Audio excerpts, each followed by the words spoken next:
সালে নভেম্বরে একজন পাইলট হেলিকপ্টার চড়ে গায়না এবং ভেনেজুয়েলার উপর থেকে উড়ে যাওয়ার সময় নিচের দিকে তাকিয়ে বিস্মিত হয়েছিলেন। সেই দিন তিনি আবিষ্কার করেছিলেন এই অঞ্চলটি, যে অঞ্চলটি সম্পর্কে এর আগে কেউ কোনোদিন পরিচিত ছিল না। জায়গাটি 25 মিটার উঁচু, ঘন গাছপালা বেষ্টিত বন দ্বারা আবৃত ছিল। এই পৃথিবী তার সৌন্দর্য এবং রহস্যে অসীম। কখনো কখনো আমাদের মনে হয় এই পৃথিবীর প্রতিটি কোণ আবিষ্কৃত এবং অধ্যয়ন করা হয়েছে, কিন্তু আমাদের এমন ভাবাটা ঠিক নয়। এই পৃথিবীর অনেক স্থান সম্পর্কে এখনো বিজ্ঞানের ধরাছোঁয়ার বাইরে। তাই আজকের ভিডিওতে আমি আপনাকে পৃথিবীর সবচেয়ে দুর্গম, অনাবিষ্কৃত অঞ্চলগুলির সাথে পরিচয় করাতে চলেছি, যেখান থেকে ফেরার কোনো পথ নেই। ভিডিওটি সম্পূর্ণ দেখার অনুরোধ রইল। আর নতুন বন্ধুরা অবশ্যই পাশে থাকা সাবস্ক্রাইব লেখাটি প্রেস করে বেল আইকনের অল অপশন সিলেক্ট করুন। সনডং কেভ। এই গুহাটি দক্ষিণ পূর্ব এশিয়ার সবচেয়ে শ্বাসরুদ্ধকর স্থান। কেভ এই গুহাটি দক্ষিণ পূর্ব এশিয়ার সবচেয়ে শ্বাসরুদ্ধকর স্থানগুলির মধ্যে একটি হিসাবে মনে করা হয়। এই অঞ্চলটি ভিয়েতনাম কোয়াংবিন প্রদেশের ফং না কেবাং জাতীয় উদ্যানের মধ্যে অবস্থিত। বহু বছর ধরে এই গুহার অস্তিত্ব সম্পর্কে কেউই জানত না, কারণ এটি একটি প্রত্যন্ত অঞ্চলে অবস্থিত। এখানে পৌঁছানোর জন্য একজন ব্যক্তিকে অবশ্যই ঘন জঙ্গল অতিক্রম করতে হবে এবং বেশ কয়েকটি নদী। সনডং গুহাটি প্রথম 1991 সালে একজন স্থানীয় কৃষক ভারী বৃষ্টির ঝড়ের সময় আশ্রয় এবং প্রথমবার আবিষ্কার করেছিলেন। তবে তিনি জায়গাটি দেখে ভয় পান, তাই আর এগিয়ে যাননি। 2009 সালে ব্রিটিশ ব্যক্তিরা যে কোনো কারণবশত গুহার প্রবেশদ্বারটি পুনরাবিষ্কার করেছিলেন। যখন বিজ্ঞানীরা ভেতরে প্রবেশ করলেন, তারা সনডং এর আকার এবং সৌন্দর্য দেখে রীতিমতো অবাক হয়ে যান। তখন থেকেই এই গুহা নিয়ে গবেষণা শুরু হয়। এর গভীরতা প্রায় 150 মিটার এবং এর দৈর্ঘ্য প্রায় 9000 মিটার। মোট আয়তন 38.5 কিউবিক মিটার অনুমান করা হয়েছে, যা সনডংকে বিশ্বের বৃহত্তম গুহাতে পরিণত করে। বিজ্ঞানীরা এখনও সনডংয়ের 6000 মিটার টেরিটরি অঞ্চলকে অন্বেষণ করতে পেরেছেন। পাথরের ফাটলের মধ্যে দিয়ে জল এবং আলোর উপস্থিতি এই অঞ্চলে অনেক উদ্ভিদ এবং প্রাণীর জন্ম দিয়েছে। গবেষকরা গুহার ভেতরে ভাল্লুক, তোতা, বাদুড়, শত শত প্রজাপতি এবং 70 প্রজাতির উভচর এবং সরীসৃপ প্রাণীর খোঁজ পেয়েছেন। সনডংকে বলতে পারেন একটি পৃথক বিশ্ব, যে আমাদের বিশ্ব থেকে দীর্ঘকাল মানুষের চোখের আড়ালে রয়েছে।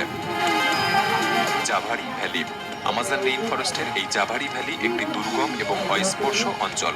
এই অঞ্চলে বেশিরভাগ উপজাতিদের বসবাস, যারা সভ্যতার সাথে কোনো যোগাযোগ রাখতে চায় না। জাভারি উপত্যকা হল আমাজনের আদিবাসীদের সবচেয়ে বড় রিজার্ভেশন। এটি ব্রাজিল ও পেরু সীমান্তে অবস্থিত। এর আয়তন পর্তুগালের আকারের সমান, বা 5444 বর্গ কিলোমিটার। এই উপত্যকায় 14টি উপজাতির প্রায় 2000 লোকের বসবাস। তাদের সকলেই বহিরাগতদের প্রতি ক্ষুব্ধ। প্রকৃতপক্ষে এর কারণ ব্রাজিলিয়ান শিকারীদের দ্বারা ক্রমাগত আক্রমণের প্রভাবে। জাভারি আদিবাসীরা তাদের অঞ্চল এবং চারপাশের প্রকৃতিকে রক্ষা করতে চায়। এই আদিবাসীদের কাছে আদিম বনগুলি অত্যন্ত গুরুত্বপূর্ণ, কিন্তু চোরা শিকারীরা তা ভুলে যায়। জাভারি জনগণ সভ্যতা এবং অগ্রগতি থেকে অনেক পিছিয়ে। তারা একটি ভিন্ন পথ বেছে নিয়েছে প্রকৃতির সাথে একতাবদ্ধ জীবন কাটাতে এবং সশস্ত্র চোরা শিকারীদের আটকাতে দুঃখজনক জীবনযাপন করছে। যদিও উপজাতিগুলি ব্রাজিলিয়ান কর্তৃপক্ষ দ্বারা সুরক্ষিত, কিন্তু চোরা শিকারীরা এখনও তাদের অঞ্চলে ক্রমাগত আক্রমণ চালিয়ে যাচ্ছে এবং জাভারিরা তাদের শিকারে বাধা দিলে তাদেরকে হত্যা করা হচ্ছে। Danakil depression. এই শান্তিময় পৃথিবীতে ডানাকিল ডিপ্রেশনকে আপনি নরকের সাথে তুলনা করতে পারেন। ডানাকিল ইথিওপিয়ার উত্তর পূর্বে ডানাকিল নামের মরুভূমিতে অবস্থিত। এই ভূখণ্ডগুলির প্রাকৃতিক দৃশ্য তাদের স্বতন্ত্রতা, বিভিন্ন শেডের লবণের স্তূপ, সালফিউরিক গিজার এবং আগ্নেয়গিরির গর্তে বুদবুদ লাভারক দ্বারা মুগ্ধ করে। পৃথিবীর অন্য কোথাও এরকম কিছু দেখতে পাওয়া যায় না। এই অঞ্চলে বাতাসের তাপমাত্রা শীতকালেও চরম, প্রায় 35 ডিগ্রি সেলসিয়াস এবং গ্রীষ্মকালে 63 ডিগ্রি সেলসিয়াস। ডানাকিলকে পৃথিবীর উষ্ণতম এবং সর্বনিম্ন স্থান বলতে পারেন। এটি সমুদ্রপৃষ্ঠ থেকে প্রায় 125 মিটার নিচে অবস্থিত, তাই নিঃসন্দেহে অঞ্চলটি বিজ্ঞানীদেরকে আকর্ষণ করে। এই ধরনের পরিস্থিতিতে গবেষণা চালানো খুব কঠিন, তবে কিছু স্থান ইতিমধ্যেই আবিষ্কৃত হয়েছে। সম্ভবত তাদের মধ্যে সবচেয়ে উল্লেখযোগ্য ছিল 3 মিলিয়ন বছরেরও বেশি পুরনো অস্ট্রালোপিথেকাস অ্যাফারেন্সিসের অবশেষ আবিষ্কার। এই আবিষ্কারটি ডানাকিলকে হোমিনিডদের বাসস্থান হিসেবে চিহ্নিত করে। বিজ্ঞানের জন্য আরেকটি আকর্ষণীয় আবিষ্কার ছিল যে লাভাশিলা থেকে বেরিয়ে আসা বুদবুদ জলে প্রচুর সংখ্যক বিভিন্ন অণুজীব বসবাস করে, যেখানে জলের তাপমাত্রা 90 ডিগ্রি সেলসিয়াস এবং এটি অ্যাসিড, সালফার, তামা ও লবণে পরিপূর্ণ। ব্যাকটেরিয়াদের জীবন এখানে অদ্ভুতভাবে স্বাভাবিক। এই ডানাকিল অঞ্চলটি নরকের সাথে সাদৃশ্যপূর্ণ হলেও পর্যটকদের কাছে খুবই জনপ্রিয়। এছাড়াও এই অঞ্চলের আশেপাশে বেশ কয়েকটি জনবসতি গড়ে উঠেছে, যারা এই দুর্গম পরিবেশে বসবাস করছে। Cape Melville.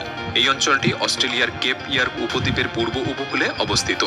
জায়গাটি 1815 সালে লেফটেন্যান্ট চার্লস জেফারসন আবিষ্কার করেছিলেন এবং প্রথমে নামকরণ হয়েছিল কেপ স্টনি, কিন্তু পরে নামকরণ করা হয়েছিল মেলভিল, যা বর্তমানে অস্ট্রেলিয়ার কেপ মেলভিল ন্যাশনাল পার্কের অংশ, যেখানে আরও দুটি দ্বীপ রয়েছে। কেপ মেলভিল অঞ্চলটি তার বিশাল পাথরের জন্য অনন্য, যা একটি প্রাচীর হিসাবে কাজ করে। এই বড় পাথরগুলি এই অস্পর্শ অঞ্চলকে নেতিবাচক প্রভাব থেকে রক্ষা করে। দীর্ঘদিন ধরে এই পাথরগুলি মেলভিল এলাকার গবেষণাকে অসম্ভব করে তুলেছে, তাই মেলভিলের ঘন গ্রীষ্মমণ্ডলীয় বনকে দি লাস্ট ওয়ার্ল্ড বলা হয়। 2013 সালে জেমস কুক ইউনিভার্সিটির বিজ্ঞানীরা ন্যাশনাল জিওগ্রাফিকের একটি দলের সাথে কেপের চূড়ায় একটি অভিযান চালিয়েছিলেন। গবেষকরা মেলভিলের বনে প্রবেশ করার সাথে সাথে স্থানীয় বাসিন্দাদের একটি নতুন অনাবিষ্কৃত জগৎ আবিষ্কার করেছিলেন। বিজ্ঞানীরা বলেছিলেন যে তারা মেলভিলে যে আবিষ্কারগুলি করেছিলেন তা রীতিমতো অবাক করার মতো ছিল। তারা উদ্ভিদ এবং প্রাণীর সম্পূর্ণ নতুন প্রজাতি আবিষ্কার করেছিলেন। প্রথম আবিষ্কারটি ছিল একটি অস্বাভাবিক গেকো, যার দৈর্ঘ্য 20 সেন্টিমিটার, একটি দীর্ঘ পাতলা শরীর এবং বড় চোখ। গেকোর এই প্রজাতিটিকে লিফটেল গেকো নাম দিয়েছিলেন। এছাড়াও বোল্ডারের ফাটলে লুকিয়ে থাকা হালকা বাদামি দাগযুক্ত এক প্রকার ব্যাঙ খুঁজে পান, যে প্রজাতির নাম দেওয়া হয়েছিল ব্লচ বোল্ডার ফ্রগ। আরেকটি আবিষ্কার হয়েছিল কেপ মেলভিন শেড স্কিন নামে একটি নতুন প্রজাতির বাদামি টিকটিকি। প্রাণী ছাড়াও বিজ্ঞানীরা উদ্ভিদের সম্পূর্ণ নতুন প্রজাতিও আবিষ্কার করেছিলেন, যে উদ্ভিদ এবং প্রাণীরা এই অঞ্চলের স্থানীয়, যাদের অন্য কোথাও খুঁজে পাওয়া যায় না। মোটুও কান্ট্রি, তিব্বত